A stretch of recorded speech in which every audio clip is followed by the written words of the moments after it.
हाँ देखिए, प्रश्नावली 5.1 चौथे सवाल का 5वां।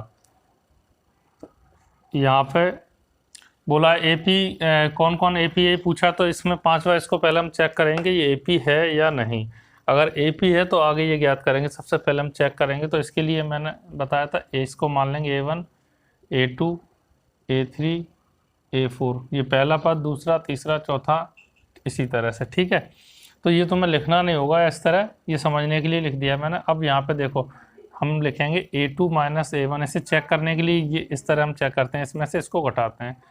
तो A2 है 3 प्लस √5, ये √2 है। और यहाँ पे देखो ये A2 का मान तो ये रख दिया हमने यहाँ से। ठीक है, इसके बाद ये वाला माइनस लगा दो, और इसके बाद A1 का मान कितना है 3, तो यहाँ 3 लिख दो। अब ये 3 देखो माइनस के हैं, ये प्लस के हैं, तो प्लस माइनस के 3 कैंसिल हो जाएंगे, बचेगा कितना √2। इसके बाद हम लिखेंगे A3 माइनस A2। अब इसमें से इसको घटाएंगे, तो अब इसको लिख लेते हैं। तो 3 प्लस ये लिखा, इसके बाद माइनस का चिन्ह लगाया ये वाला। अब A2 ये रहा, अब इसको लिखेंगे, तो माइनस आया है तो यहाँ पे ब्रैकेट लगा देंगे। तो अब 3 प्लस √2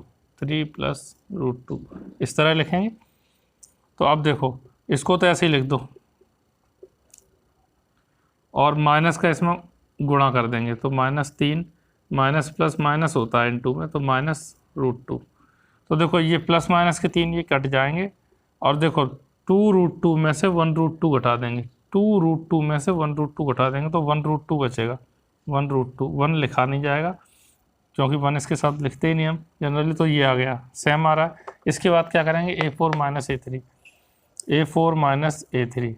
तो A4 ये लिख देंगे 3 प्लस 3√2। इसके बाद ये माइनस का चिन्ह लगा देंगे, और A3 को लिख देंगे, A3 ये रहा, तो 3 प्लस 2√2। अब यहाँ ब्रैकेट लगाना पड़ेगा क्योंकि यहाँ माइनस आ गया, तो ब्रैकेट लगा देंगे।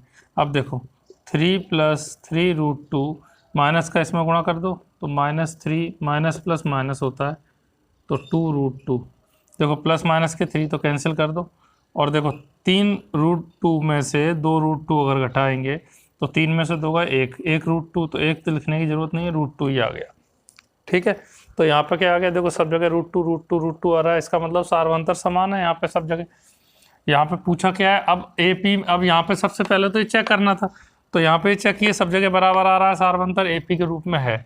तो यहाँ हम लिख देंगे A2 minus A1 equal to A3 minus A2 equal to A4 minus A3।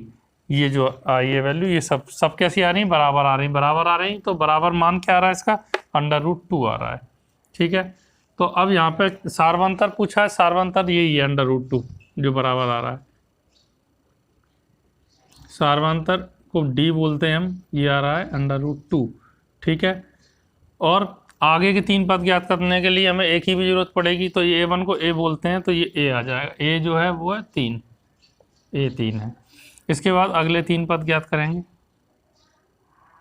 क्योंकि यहाँ लिखा हुआ है ना, अगर ये AP के रूप में है तो सार्वंतर और अगले 3 पद ज्ञात करने हैं, इनके 3 पद और लिखिए। तो अगले 3 पद, तो देखो ऐसे बढ़ेंगे। यहाँ पर देखो पहला पद ये था A1 A2 A3 A4, ये 4 पद होगा, A1 A2 A3 पहला, दूसरा, तीसरा, चौथा पद। 5वां पद क्या मानेंगे हम, A5, ऐसे A6 A7 ऐसे। तो ये आगे के 3 पद ज्ञात करने के लिए, तो A5 को लिखेंगे A प्लस 4D, इससे एक कम। तो A का मान ये लिखा है 3 प्लस 4, और D का मान √2। अब इसको हल तो कर नहीं सकते क्योंकि ये रूट में है यहाँ पे, नहीं तो इतना ही छोड़ देंगे, तो A5 यही आ जाएगा, A5 ये आ गया। अब A6 में क्या होगा, A प्लस 5D। ठीक है, तो A6 क्या आ जाएगा, A प्लस 5, सॉरी A का मान रख देते हैं, A का मान कितना है 3, तो 3 प्लस अब 5D का मान कितना है, D का मान तो √2 है, तो ये हल नहीं होगा, इतना ही रहेगा, तो A6 ये आ गया। अब A7, तो A प्लस 6D, इससे एक कम, तो A7 बराबर हो जाएगा, A का मान कितना है 3, तो 3 प्लस 6D का मान कितना है √2, तो ये आंसर आ जाएगा। तो अगले 3 पद 4, देखो ये A1 A2 A3 A4, अगले 3 पद A5 A6 A7 हो गए, तो ये आंसर हो गया।